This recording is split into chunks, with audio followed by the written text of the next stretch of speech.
Bonsoir à tous et merci d'être au rendez-vous de cette session d'information sur Canal 3 Bénin. Au sommaire de ce journal, première édition de Young Business Fair, c'est une initiative de la Jeune Chambre internationale Cotonou-Saphir au profit de ces jeunes entrepreneurs. Au-delà de l'espace marchand et d'exposition, l'événement consacre une plateforme d'échange et de réseautage pour les jeunes entrepreneurs. Les détails dans un instant. La rentrée des classes, c'est dans quelques jours, en prélude donc à la reprise des cours.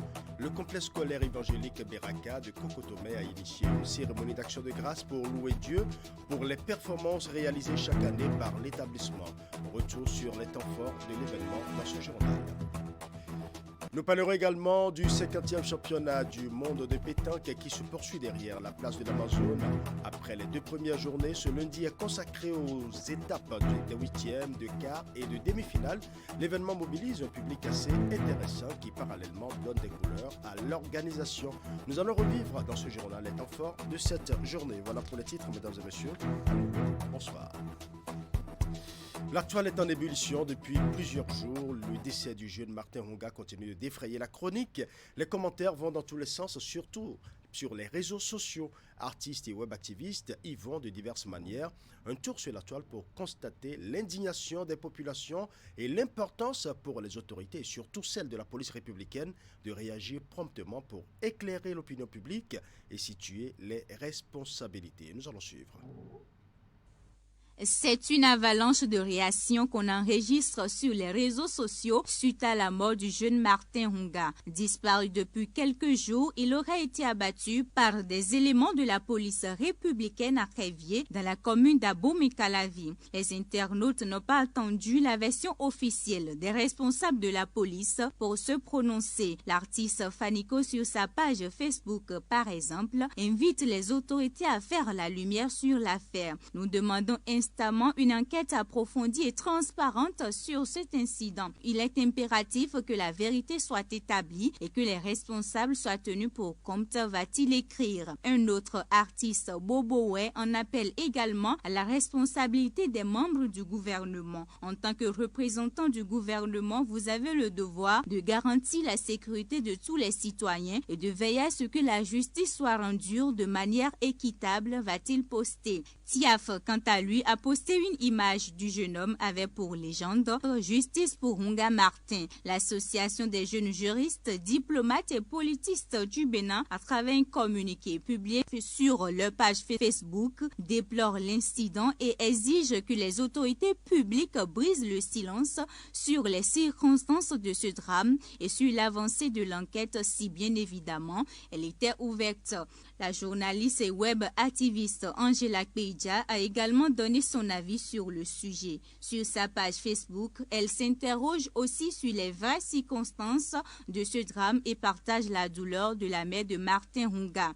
Hugues Komanso-Soukpe, web activiste, s'est invité dans le débat sur la disparition assez controversée de jeune Martin. Il dénonce sur sa page Facebook ce qu'il qualifie de silence sur l'autorité sur l'incident.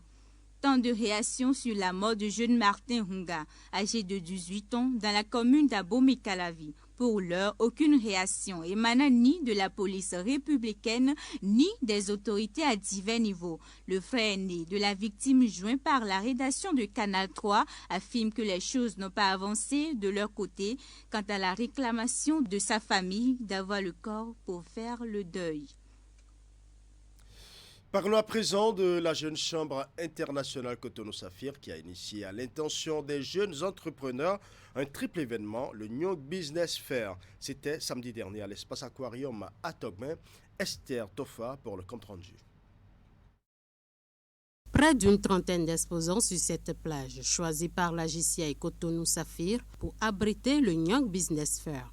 Ce projet, qui rassemble les jeunes entrepreneurs de la Jeune Chambre internationale, a un objectif bien défini. En tant que jeunes, nous devons travailler à nous soutenir.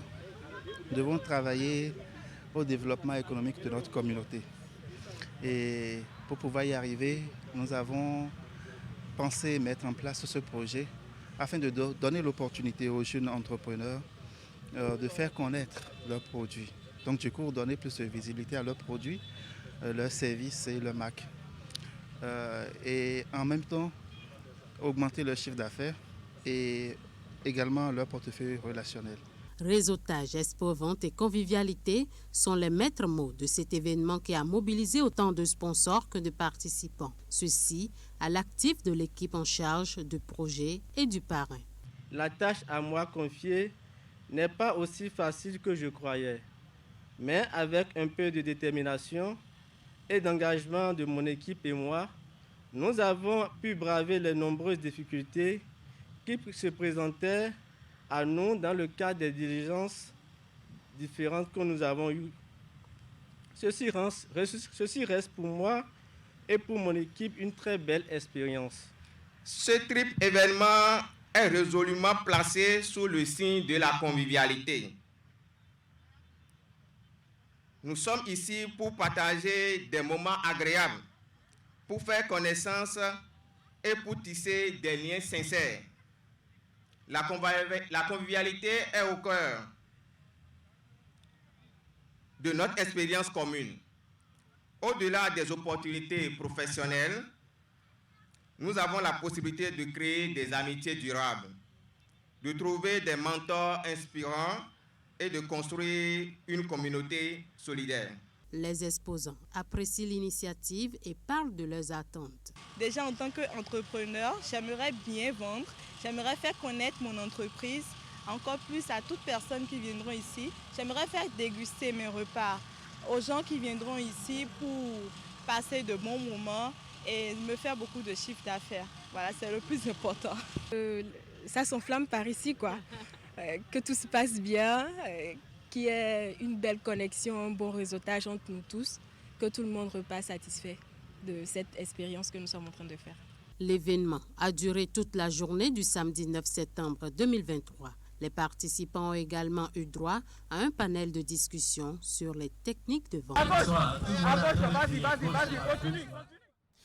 La crise au Niger et la fermeture des frontières avec ce pays de l'Interland est au cœur d'une rencontre privée initiée par l'acteur politique Bertin Kohovi. Il plaide pour une réouverture rapide des frontières entre le Niger et le Bénin. Occasion pour lui d'échanger avec les populations de Kandi, Karimama et Malanville, durement touchées par cette situation. Reportage.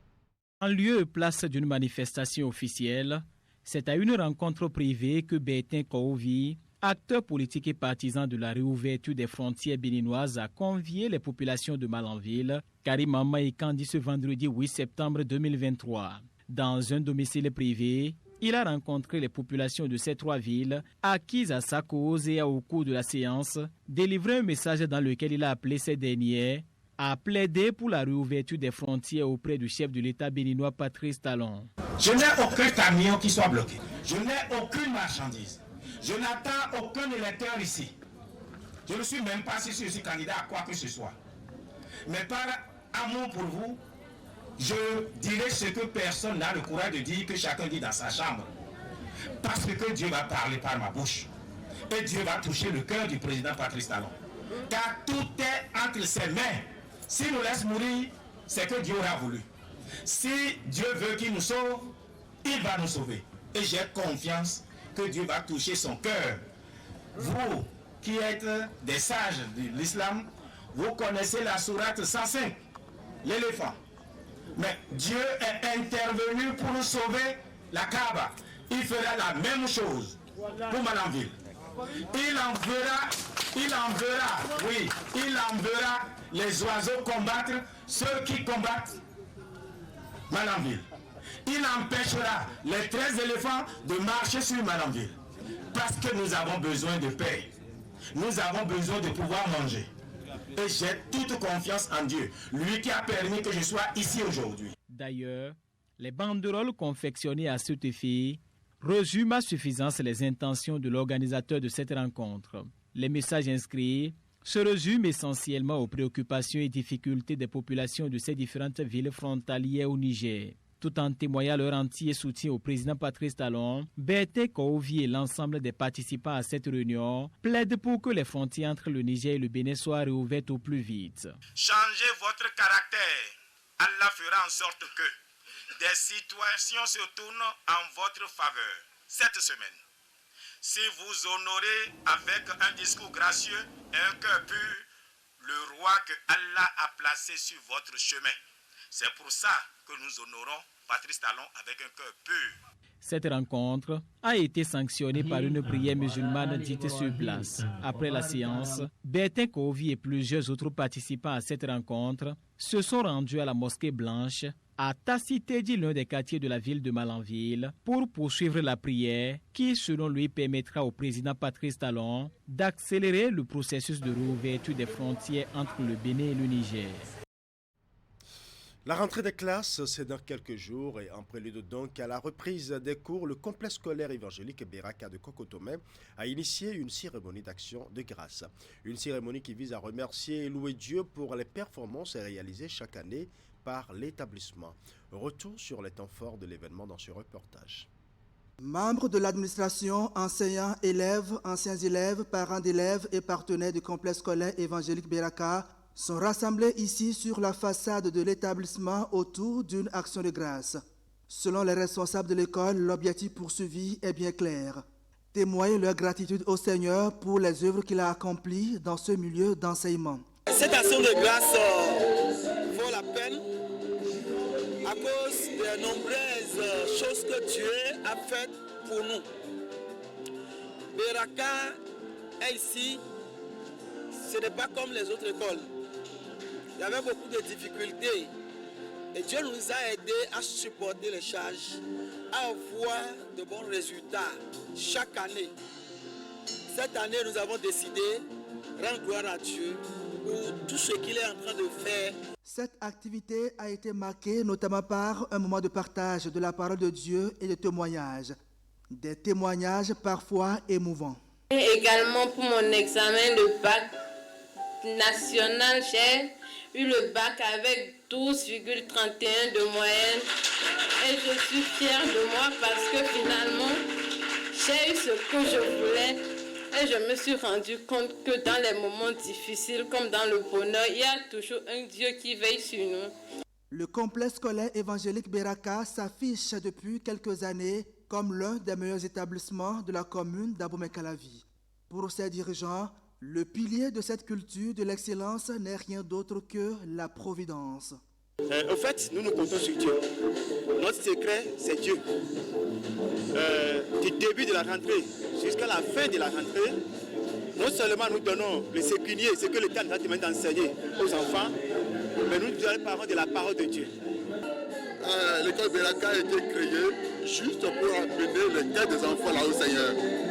Parce que vous n'êtes pas sans savoir qu'il y a tellement de dérives dans la société aujourd'hui.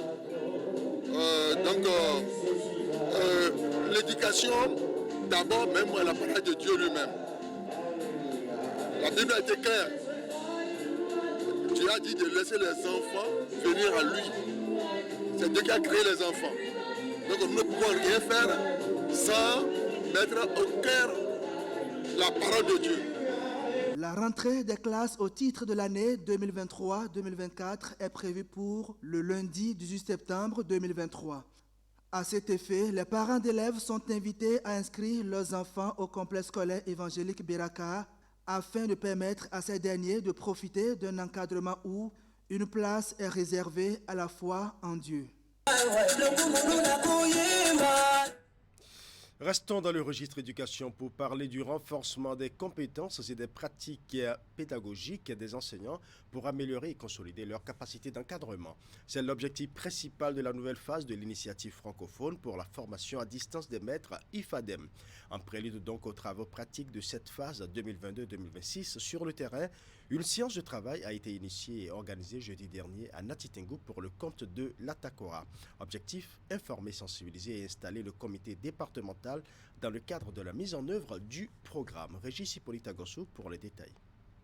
Après les résultats concluants issus des phases d'expérimentation et de déploiement conduites de 2008 à 2010 et de 2011 à 2014, il était souhaité qu'une autre phase vienne consolider les acquis.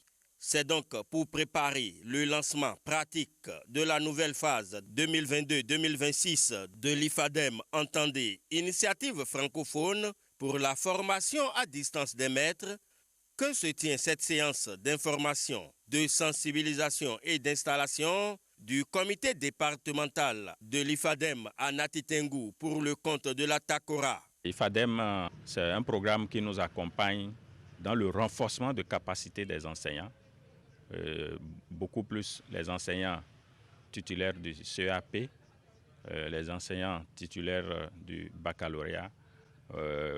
Nous recevons l'accompagnement de ce programme pour conduire ces enseignants vers la professionnalisation en vue d'obtenir leur certificat d'aptitude pédagogique.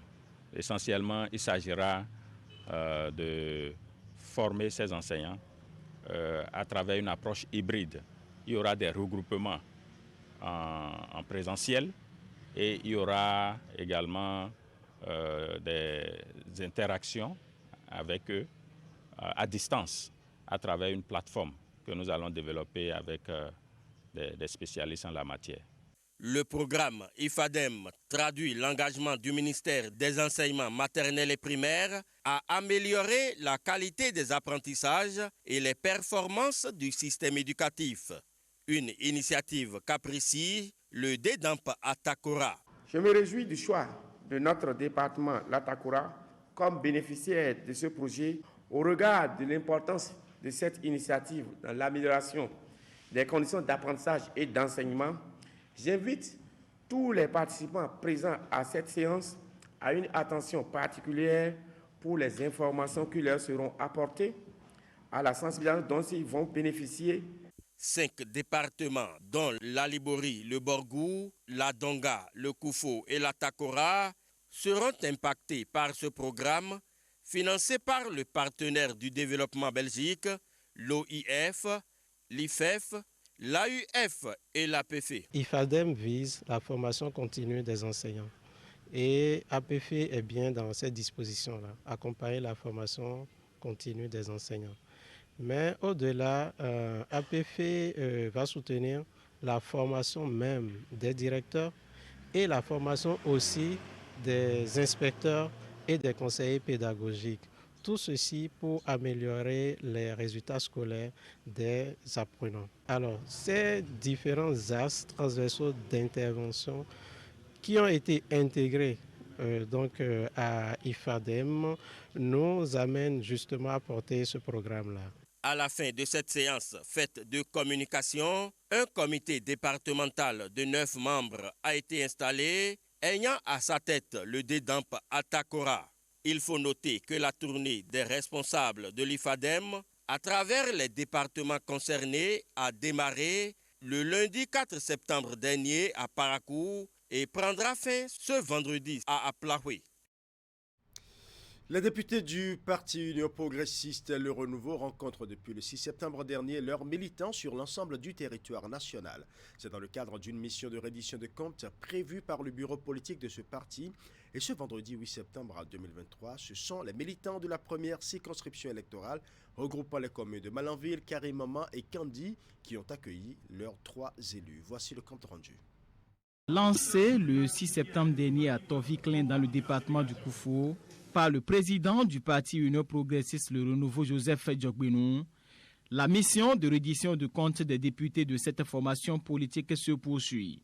Et ce vendredi 8 septembre 2023, ce sont les militants et militantes de la première circonscription électorale qui ont accueilli en grande pompe leurs représentants à l'Assemblée nationale. Dans la salle de réunion de l'arrondissement central de Malanville, Djamila Sabi Mohamed, Issa Salifou et Labiou Amadou Djibril, les 3 députés UPR de cette circonscription électorale, accompagnés de leurs collègues Domitien Ouemou, Laza Sekhueto et des suppléants députés à l'Assemblée nationale ont fait le point de leurs activités durant la période du 12 février au 12 juillet 2023. Cette première rencontre officielle entre les députés et militants du Parti Union progressiste Le Renouveau était aussi une occasion pour les honorables députés à l'Assemblée nationale de recueillir les différentes préoccupations des populations avant la session prochaine qui sera consacrée au vote du budget de l'État.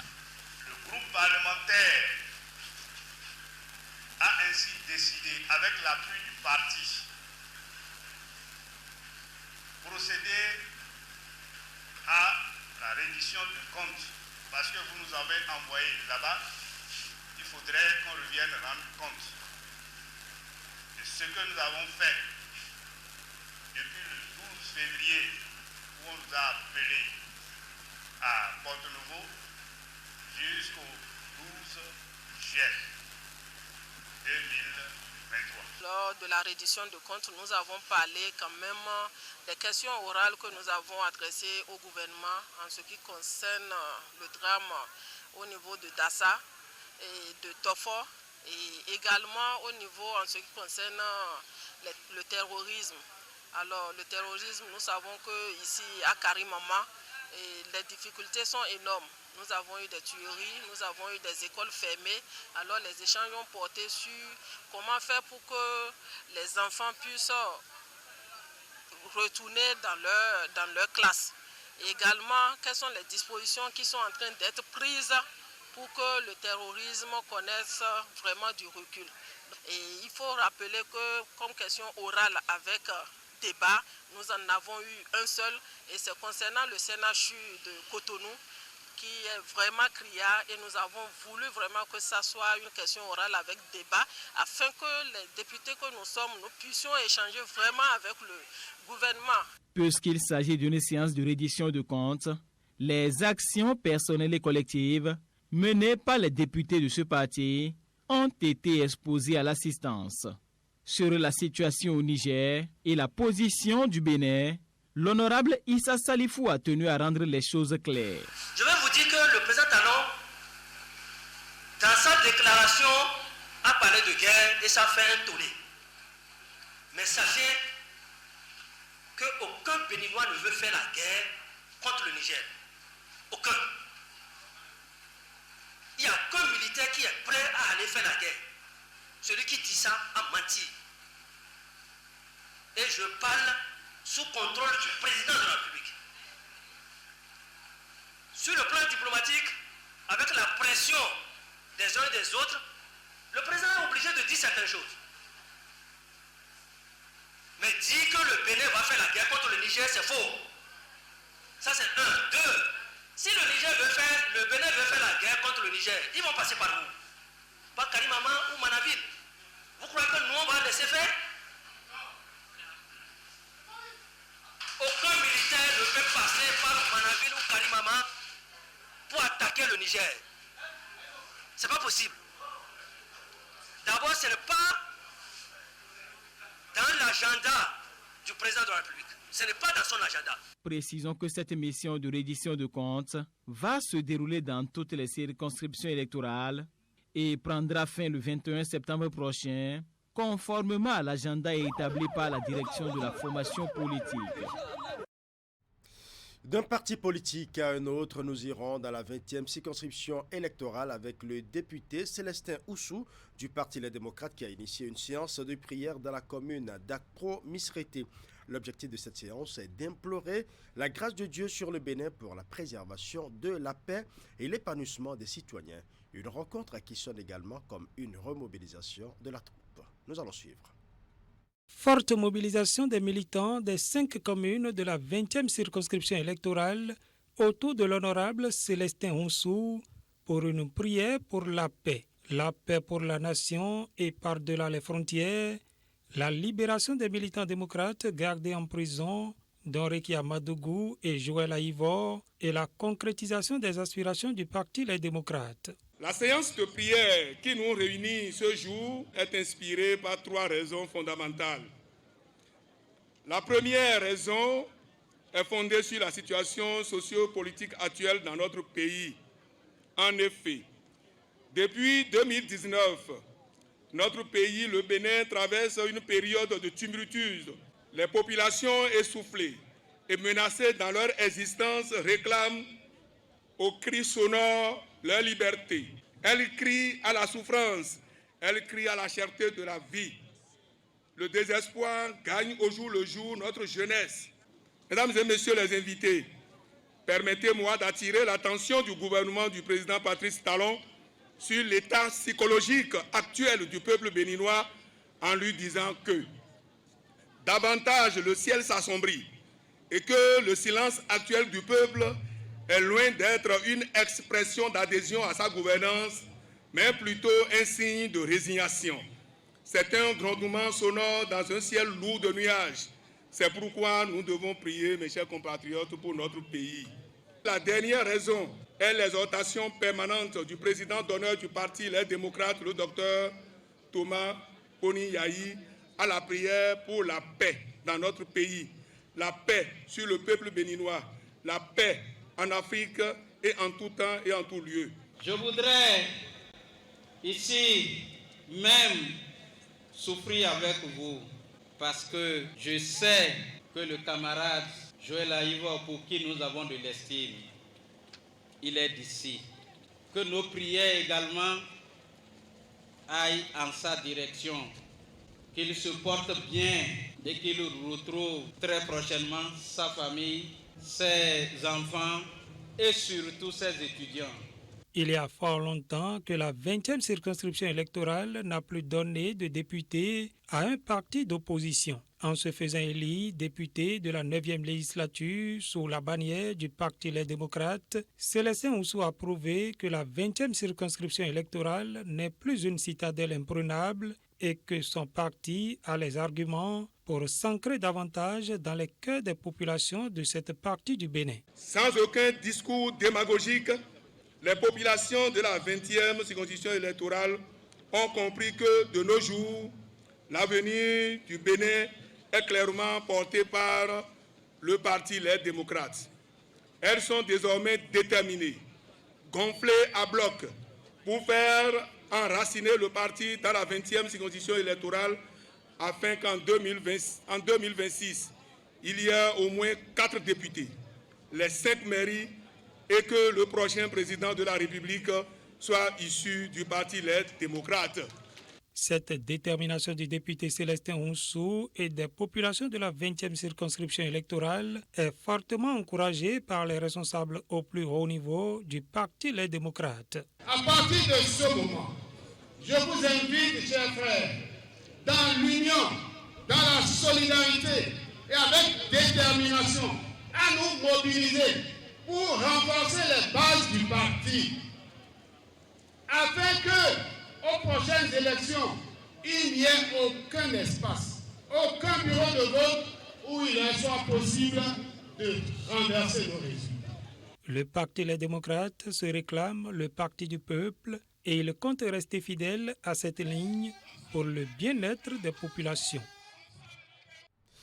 Ouvrons la page sport de ce journal avec Toribocito Football Club, sacré vainqueur de la 5e édition du tournoi de football dénommé Vacances Peace. C'est une initiative de Peace ONG qui compte ainsi apporter une certaine dynamique et de la joie partout sur le territoire national, surtout en période de vacances.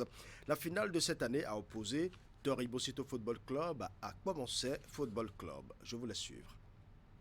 La commune de Toribocito, en maillot couleur or, s'est octroyé la 5e édition du tournoi Vacances Peace sur le terrain de son adversaire, ici en jaune. Le coup d'envoi de cette finale a lancé les deux équipes dans un duel riche en spectacles, sous l'admiration d'un public qui a fait le déplacement massif. La première mi-temps a révélé deux équipes en quête de but, un résultat recherché par Peace ONG en initiant un pareil tournoi.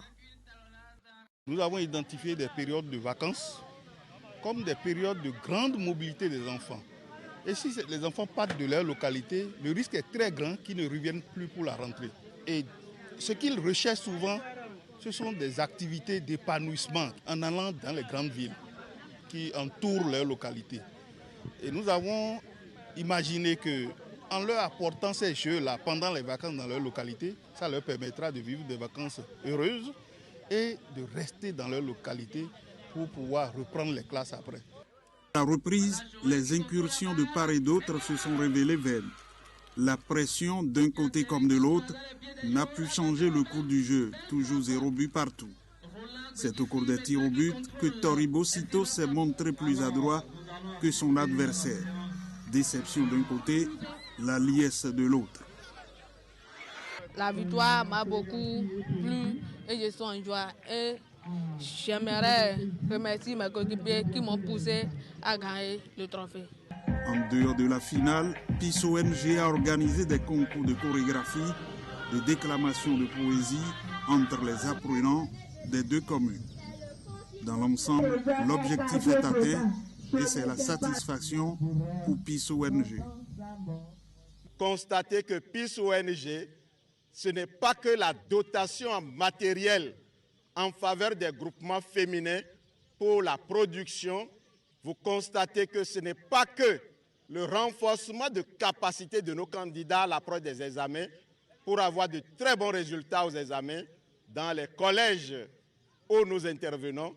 À travers cette liesse populaire de ce soir, avec cette finale très enlevée que nous avons vécue, constatez évidemment avec moi que PIS ONG, ce n'est pas que la dotation en fourniture scolaire au profit des enfants vulnérables, les scolaires, au début de la rentrée.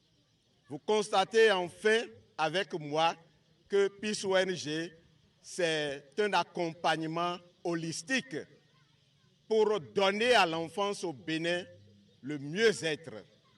Et je suis très content ce soir de constater cela avec vous et je félicite les différentes personnes, les différents candidats qui ont presté et ensuite je félicite mes enfants pour nous avoir offert un jeu plaisant.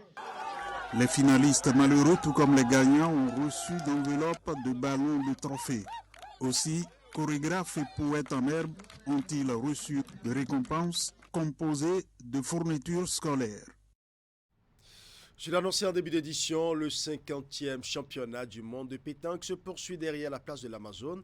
Après les 2 premières journées, ce lundi est consacré aux étapes des 8e, de quart et des demi-finales.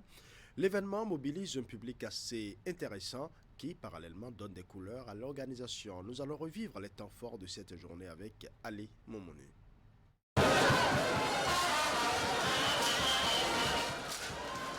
Ça, c'est l'euphorie après une victoire du Bénin. Ambiance folle, mais bien organisée. La vague jaune envahit les gradins.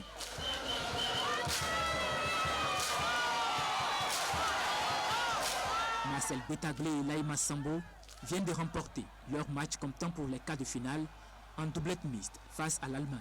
Score 13-6.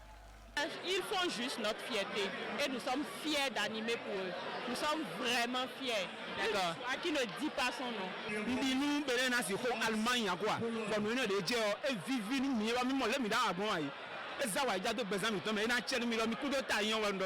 Je suis très heureux de la prestation de l'équipe béninoise tout à l'heure. Au début, le jeu a été très dense pour eux, mais finalement, ils ont pu, avec la tête très haute, remporter la victoire. Ce qu'ils ont fait ce soir, vraiment, c'est tout le monde qui est content ici. L'atmosphère est constamment tendue. Les rencontres sont instantanées et le public sourit à toutes les émotions. Mais l'organisation, elle, est bien appréciée. Édition spéciale. J'ai assisté à 3 championnats du monde. C'est une championnat du monde spécial avec le public, avec l'organisation, avec les terrains. Tout est bien préparé, tout est magnifique. La gentillesse du public, la gentillesse du peuple béninois, et l'organisation, les terrains, les gradins, tout est bien préparé, tout est bien. Pour le moment, je tiens à féliciter la Fédération béninoise de pétanque ainsi que son président plus particulièrement, qui ont ménagé aucun effort pour que cette fête-là soit belle. En général, le mot me manque. C'est impeccable. Pour le moment, le Bénin tient le pari d'une organisation réussie. Les 50e mondiaux de pétanque se poursuivent et sont gratuitement ouverts au public. Voilà, ce sera tout pour ce journal. Merci pour votre aimable attention. Bonne soirée chez vous.